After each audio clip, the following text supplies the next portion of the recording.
Welcome back, everyone. Friar Tuck here. This is my epoch. And, sometimes there are suggestions from vidIQ that it's not that I don't want to do them, it's just that I kind of avoid them until I reach a point where there is a good reason to be able to talk about it. And the topic for today is mental health, finding peace in solitude. And, I've been doing this for, God, a year and a half, actually a little bit over a year and a half, most likely. I've lost track of time of how long I've been out here.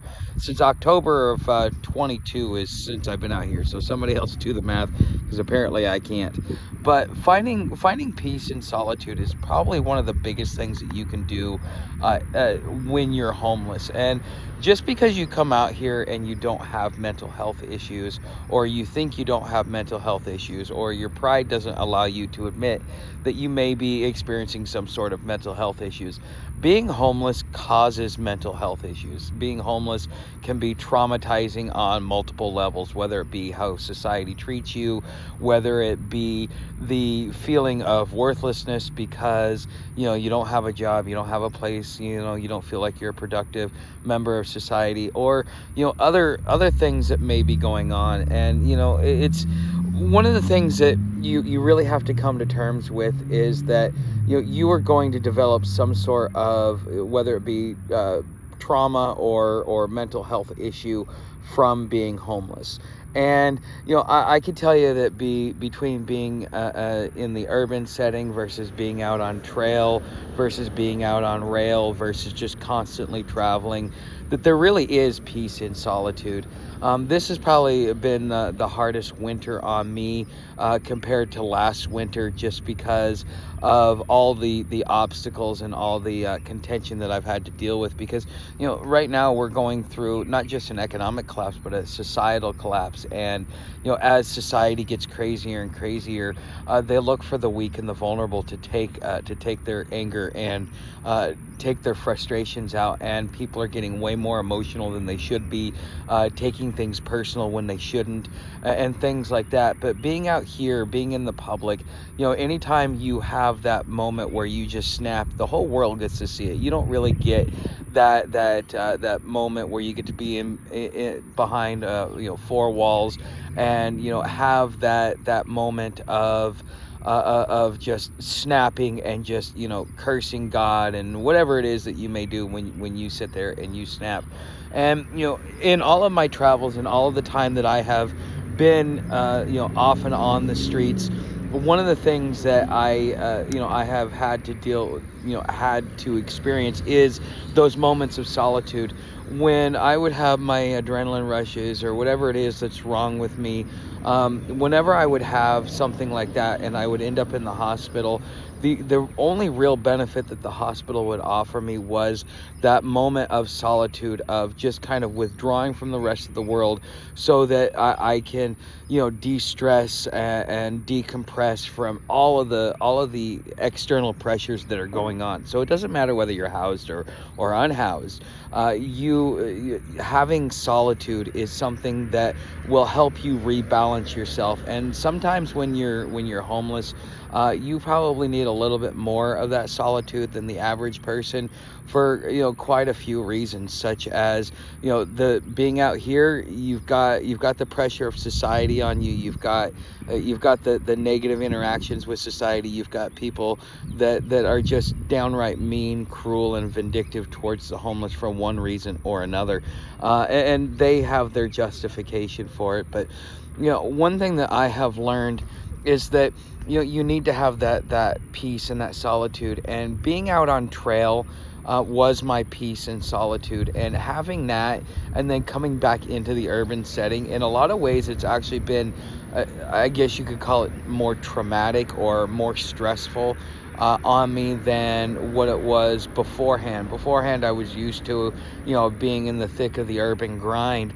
But after being able to go out on trail for several months and walk from Florida all the way up into Georgia and Alabama, through the Florida Trail, Alabama Road Walk, and the Pinhoti, getting that moment of of peace was something that really did a lot of good.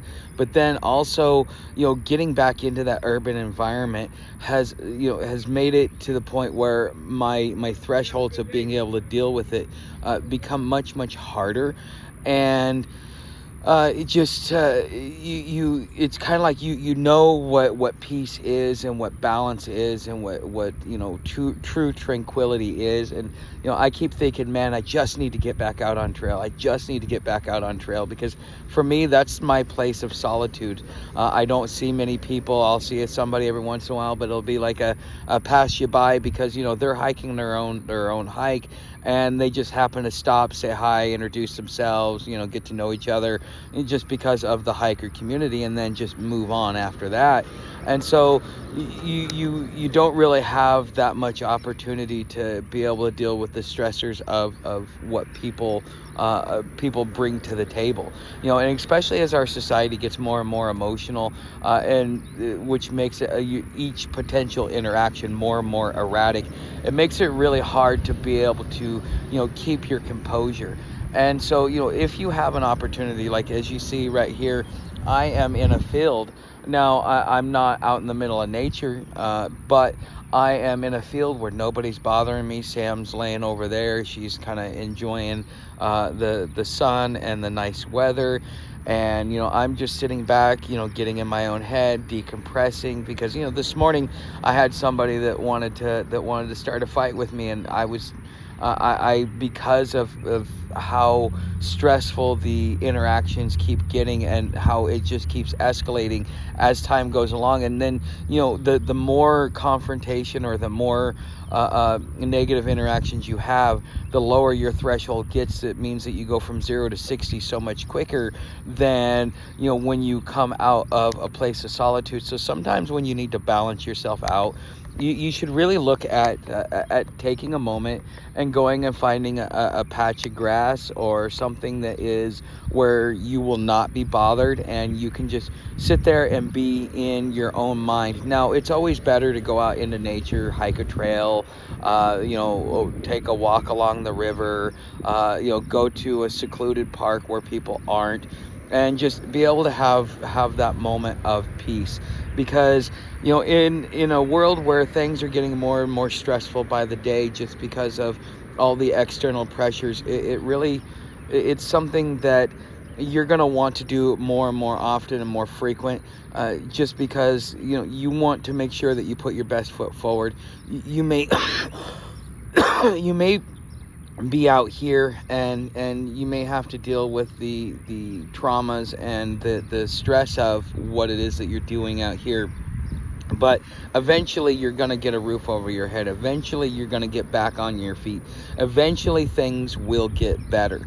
And you don't want to be in a place or at a point where you are so burned out that by the time you get yourself back into a place that that you end up burning out, and you're right back out here again. And so, one of the things that I'm trying to do on a regular basis, and I've been doing it since I've been here in Shreveport, is just taking moments just to be by myself, where people aren't going to bother me. There's no foot traffic here. As you see, there's really not even a lot of cars here, and this is like almost rush hour time. So, I am about as secluded as I can be in an urban environment, and I'm just having that peace, or getting a little bit of peace, so that I can rebalance myself. Because the last thing I want to do, or that even you would want to do, is to snap and do something that not only you're going to regret, but to give people the wrong impression of you. Because sometimes you may say or do something that sets somebody off because they're in an emotional state, and then you just make a fool out of yourself. And then you've got other people, which may be a potential employer, future friends, people that are going to have the compassion to be there to help you, those people are going to get now a negative impression of you, and all you're doing is just making life harder on yourself. So this is my advice, is that whenever you get a chance, you should always go and find a patch of grass or a place where you can be by yourself and not bothered by anyone. Nobody's going to come by and talk to you, or in my case, nobody's going to want to come by and play or pet with Sam, because there's no foot traffic here. There's really no traffic here at all, other than a few cars here and there. Okay, so you should definitely make this part of your daily routine. Being homeless, you have a lot that you've got to do, but there are some things that you need to make sure that you do more often, just for your own self-care, because self-care, especially out here, is probably one of the most important things that you can do to yourself, do for yourself, in order to get yourself prepared to be able to move to that next level and get a roof over your head and get back on your feet and do the things that you were wanting to do to begin with. So anyways, guys, you know how to help the channel. Become a subscriber. Everything else is down in the description. Thanks for watching. I will see you in the next video.